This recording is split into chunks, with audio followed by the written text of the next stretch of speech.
여러분 안녕하십니까? 모케타트 연구소의 김지양입니다. 오늘 넘버즈 170호인데요. 이번 170호에서는 낙태 문제를 다루려 합니다. 낙태에 대해서는 이제 그 찬반 의견이 좀 맞서고 있습니다.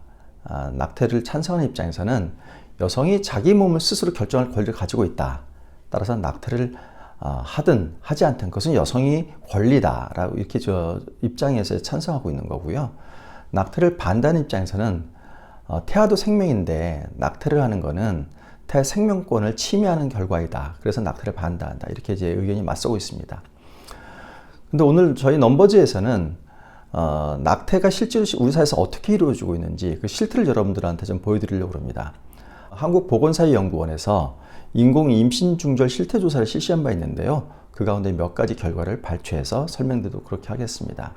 15세에서 44세 그 여성 가운데 임신을 경험한 여성, 그 가운데에서 낙태를 한 비율이 어느 정도인지 한번 조사했습니다. 이랬더니요, 2018년도에는 20%의 임신 경험 여성들이 낙태를 한 적이 있다. 이렇게 응답을 했습니다. 근데 그것이 2021년도에는 16%로 한 4%포인트 정도 줄었죠. 그러니까 우리 사회에서 낙태가 그만큼 줄었다는 것을 의미합니다. 이번에는 낙태를 하는 분들이 어떤 혼인 상태에서 낙태를 하는지 좀 살펴봤습니다. 봤더니요, 절반이나 되는 51%가 미혼 상태에서 이제 낙태를 한다. 이렇게 응답을 하고 있었고요. 법률혼 상태에서 낙태를 한 비율은 40% 정도밖에 되지 않았습니다. 미혼에서 낙태가 많았다는 것이 굉장히 좀 충격적으로 다가오는 것 같습니다. 낙태를 했을 때 피임을 했는지도 한번 살펴봤습니다. 그랬더니 어떠한 피임도 하지 않았다. 이렇게 응답한 비율이 46%였고요. 지뢰사정법, 월경주기법으로 피임했다는 비율이 41%였습니다. 87%는 피임을 하지 않았거나 불완전한 방법으로 피임을 했기 때문에 임신을 한 것으로 이렇게 나타났습니다.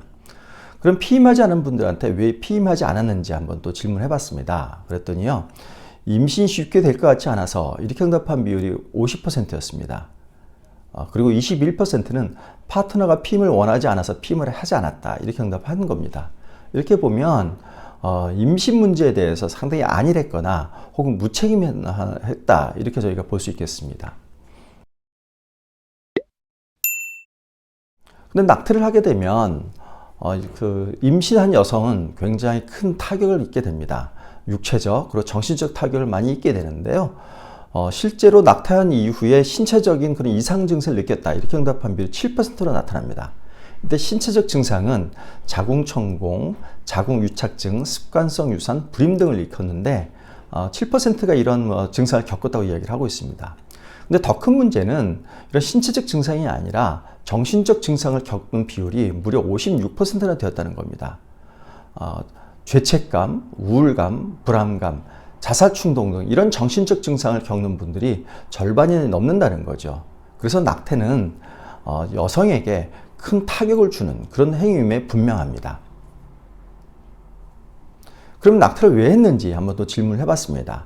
낙태를 하게 된 이유의 가장 중요한 이유는 학업, 직장 등 사회 활동에 지장이 있을 것 같아서 이렇게 응답한 비율이 36%였고요. 두 번째 이유는 34%가 응답한 경제 상태상 양육이 힘들 것 같아서 이런 응답이었습니다.